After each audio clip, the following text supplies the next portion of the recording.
एक मूवी आई है अजय देवगन की, रेड 2। इसका ट्रेलर आए वैसे तो 2 हफ्ते हो गए हैं, लेकिन मैंने नहीं देखा था। रेड नाम की मूवी से मुझे याद आती है, इंडोनेशियन मूवी है red. Director I think British है, बट मूवी इंडोनेशियन है। Best, one of the best. अगर आपको एक्शन कोरियोग्राफी पसंद है, अगर आपको एक्शन मूवीज देखनी पसंद है, one of the best action choreography. I think अगर मैं गलत नहीं हूँ तो इसका जो पहला पार्ट था उस रेड का, जो इंडोनेशियन मूवी है, वो सिर्फ $1 मिलियन के अंदर, बजट के अंदर बना था। और उस वो एक लाइक माइलस्टोन मूवी मानी जाती है एक्शन, अपने एक्शन के लिए। तो अगर आप इंटरेस्टेड हो तो ज़रूर चेक दैट आउट। तो इस वाली जो अजय देवगन वाली रेड है, हमारी देसी रेड है, रेड 2। इसका मतलब पहले 1 भी आई होगी, मैंने मुझे उसके बारे में पता नहीं। तो इसका ट्रेलर देखते हैं।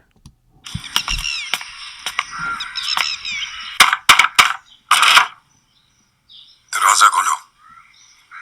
दादा मनोहर भाई के नाम पर वारंट है। अंदर ये शस्त्रधारी देख रहे हो? बाहर सरकारी कर्मचारी देख रहे हो? म्यूजिक से डरा देते हैं भाई लोग मुझे। ओह नो, लगता है फिर से हो गया ट्रांसफर। ये तो सिर्फ 74 बार है। प्लैटिनम जुबली तो अभी बाकी है। तुम्हें मालूम है तुम किसके खिलाफ जा रहे हो? मैं वहाँ की सरकार, वहाँ के सीएम नहीं, दादा में चला था। कौन है ये लल्ला? अम्मा, जैसे इसकी मूवी बड़े दिनों बाद आई ना, क्या रितेश देशमुख नाम लखनऊ है। वाले ताऊजी याद है जिनके घर छापा पड़ा था 7 साल पहले? वही ईमानदार अफसर है, आज हमारे घर पधारे छापा मारने। कुछ भी नहीं है सर, कुछ नहीं मिला सर कहीं पे। 4 चीजें आपकी नजर में आई, 5वीं और सबसे बड़ी चीज आपकी आंख के सामने है, पर आप उसे ढूंढ नहीं पाएंगे। आज से आपकी बर्बादी की उल्टी गिनती शुरू। आज के बाद सब कुछ आपकी नजरों के सामने होगा।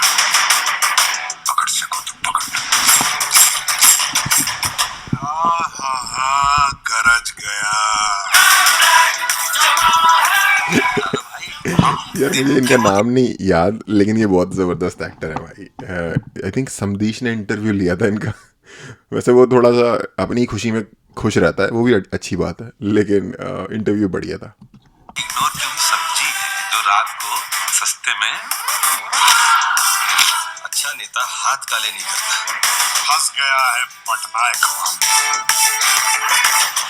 अब जो दिखाएगा वही काउंटडाउन का दी एंड भी करेगा।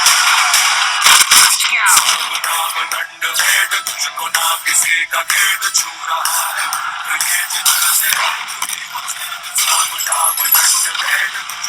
किसी का खेद छू रहा है। चक्रव्यूह में फंसोगे तो गुस्सा तो आएगा ही।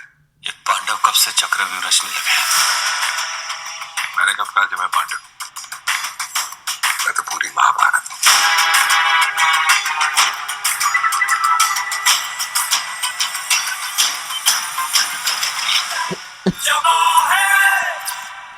वो क्या कॉमेडी ऐड कर रहे थे अपनी तरफ से। अगेन यार ये कब, आई डोंट नो। अच्छी खासी मूवी है, अच्छी खासी स्टोरी है, पर वो जो मीम नहीं है कि यार थोड़ा बैकग्राउंड म्यूजिक और बढ़ाओ, अभी भी आवाज़ सुनाई दे रही है लोगों की। शायद मेरी ज़िंदगी का एक अचीवमेंट यही हो कि ये जो भी लोग ट्रेलर एडिट करते हैं, काटते हैं, ये जो भी बेसिकली एडिट फाइनलाइज करते हैं ट्रेलर का, वो कभी मेरी आवाज़ सुन लें और ये जो ओवर पावरिंग बैकग्राउंड म्यूज़िक है, नॉनसेंस, अननेसेसरी, इसको थोड़ा सा डाउन ट्यून डाउन कर लें। क्योंकि देखो, जब आपके पास बढ़िया एक्टर है, ठीक है, एक ग्रिपिंग काइंड ऑफ स्टोरी है, ठीक है, क्योंकि बढ़िया है ना कि भाई एक बहुत ईमानदार ऑफिसर है, और वो चालाक भी है, और एक चालाक नेता भी है जो पक्का 2 नंबर बंदा है, लेकिन वो ऑफिसर को फंसा रहा है। उनकी एक हिस्ट्री है थ्रू उनकी फैमिली का जो भी डिस्प्यूट है। जब आपके पास बढ़िया स्टोरी लाइन है, बढ़िया एक्टर्स हैं, पैसे हैं, शूट आपने अच्छे से किया है, तो जो ये पीछे जो क्या होता है वो यूएस में फुटबॉल का जो मैच होता है जिसमें फुल तड़ाके भड़ाके, या आईपीएल में भी जो भड़बड़ा के बड़ा, मैं देखता नहीं हूँ आईपीएल इसलिए, वैसे तो मैं यूएस का फुटबॉल भी नहीं देखता लेकिन मतलब जोश दिलाने के लिए ना, जो एक गेम्स के अंदर जो एक्स्ट्रा म्यूजिक चल रहा होता है, एक्स्ट्रा डांस हो रहा होता है, चीयर लीडिंग हो रही होती है, अगर आपने एक अच्छी मूवी बनाई है, आप कॉन्फिडेंट हो, तो ये एक्स्ट्रा चीयर लीडिंग क्यों कर रहे हो? तो सबसे पहले तो जो मेरा अटेंशन है, आधा क्या, मेरा 90% अटेंशन उस जगह चले जाता है जो मुझे like it gets me out of the scene, मैंने पहले भी कहा है। और अगेन वो चीज़ यहाँ पे दोबारा से। उसके अलावा अगर बाकी चीज़ों की बात करें तो अजय देवगन एक सीजन्ड एक्टर है, एक ग्राउंडेड, आई डोंट नो इनकी ट्रेनिंग वगैरह कैसी है, लेकिन इनकी एक्टिंग ग्राउंडेड होती है। इस तरीके के लॉ इन्फोर्समेंट ऑफिसर की इन्होंने पहले ही बहुत सारी मूवीज़ की हुई हैं, तो अपना काम इन्होंने पूरा ढंग से बढ़िया से कर दिया। उसके बाद कुछ चीज़ें मुझे थोड़ी सी अजीब लग रही थी, जैसे छत के ऊपर तोप लगा रखी है और मतलब ऐसा दिखा रखा है कि तोप चलाएंगे। इस तरीके की चीज़ें जो होती हैं, ये देखने में तो शायद एक सेकंड के लिए आपको अट्रैक्ट करें, बट इनका कोई मीनिंग नहीं होता। तो मैं वो सारी चीज़ें भी देख रहा था कि मतलब क्या, या तो ये कोई मीनिंगफुल मैसेज कम्युनिकेट करना चाहते हैं इसके थ्रू। आई थिंक ऐसा कुछ होगा। उसके अलावा हाँ, एक्टिंग बढ़िया लगी। स्टोरी लाइन जैसा कि मैं कह रहा हूँ थोड़ी सी नई है। ये नहीं कि एक मूवी थी संजय दत्त की, और ओमपुरी होता है चीफ मिनिस्टर या होम मिनिस्टर, और ओमपुरी का जो लड़का होता है वो किसी लड़की को जो उसके यहाँ कोई इंटरव्यू देने आई होती है, उसको मतलब ग्रेप करके और उसको ऑफ कर देता है, और वो उसके ऊपर है। फिर वो पूरी मूवी उसका केस वो संजय दत्त के पास होता है, और फिर at the end of the day movie में फाइन, पता नहीं कुरुक्षेत्र नाम है शायद मूवी का है, अगर मैं गलत नहीं हूँ तो, काफ़ी पुरानी मूवी है। उसमें एक बड़ा अच्छा सीन है ओमपुरी अपने बेटे को डांटता है, जो होम मिनिस्टर होता है, कहता है कि अबे तुझे वो करना था तो तू मुझे बताता, मैं उसकी वो तेरे आगे लाइन लगाया था इसे मैं और मेरा भाई एक मीम के तौर पे इस्तेमाल किया करते थे हमारे जब मीम्स नहीं थे उससे पहले भी आई थिंक और लोग भी करते होंगे, बट मैं और मेरा भाई मीम्स करते थे एक दूसरे के साथ, जब मीम्स नहीं थे, इंटरनेट से पहले की बात है। तो जैसे वो है ना कि भाई इतना पावरफुल मिनिस्टर है, जो प्रोटैगनिस्ट है वो बस रो ही रहा है, दुखी हो रहा है, कुछ ना कुछ उसकी लगी पड़ी है। तो यहाँ पे वो नहीं है, यहाँ पे जो प्रोटैगनिस्ट है वो भी ग्रे है, वो खुद भी कह रहा है कि मैं कौन सा पांडव हूँ, मैं पूरी महाभारत हूँ। मुझे लगा कहेगा कि अबे मैं खुद दुर्योधन हूँ बे तो वैसे पांडवों और कौरवों के अलावा महाभारत में श्री कृष्ण भी थे, जो कि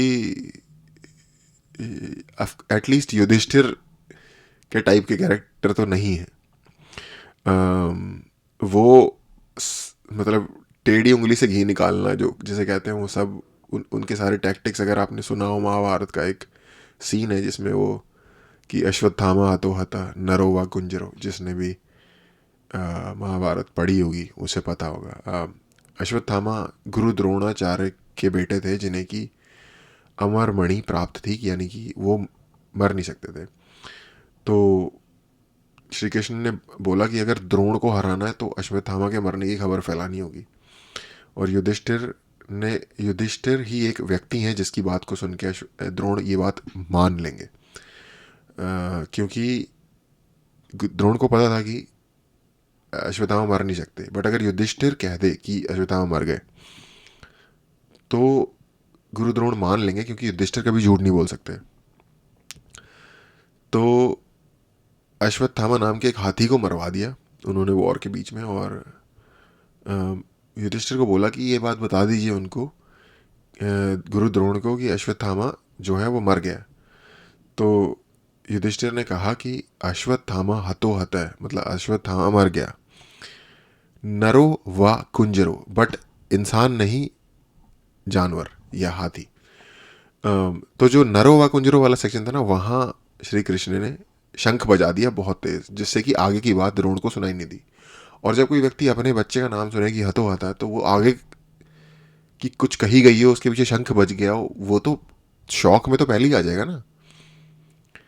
तो उसको छोड़ के गुरु द्रोण ने अपने शस्त्र छोड़ दिए ये सुन के, और फिर इस तरह से पांडव उन पे काबू पाने में सफल हो गए। तो श्री कृष्ण ने चली है अपनी अपनी जिसे कहते हैं स्कीम्स, लड़ाई है अपनी। तो ये भी वैसे खैर इसने कहा मैं जो अजय देवगन कैरेक्टर हो, कहता है मैं पूरी महाभारत हूँ, वो भी ठीक है। तो ओवरऑल मुझे एक डिसेंट फिल्म लग रही है, क्योंकि जब आप मूवी देख रहे होते हो तब तो शायद इतना ज़्यादा जो बैकग्राउंड म्यूजिक है वो ओवर पावर नहीं कर रहा होगा, होपफुली। तो नाइस ट्रेलर, और होपफुली एक अच्छी मूवी हो। काफ़ी टाइम बाद इस तरीके की एक ऐसी मूवी आ रही है। एक और तो कौन सी मूवी थी, आई थिंक इनकी तो थी ना वो, सिंघम। हाँ, तो एक तरीके से आप ये मान लो कि सिंघम का नया वर्जन आ गया है।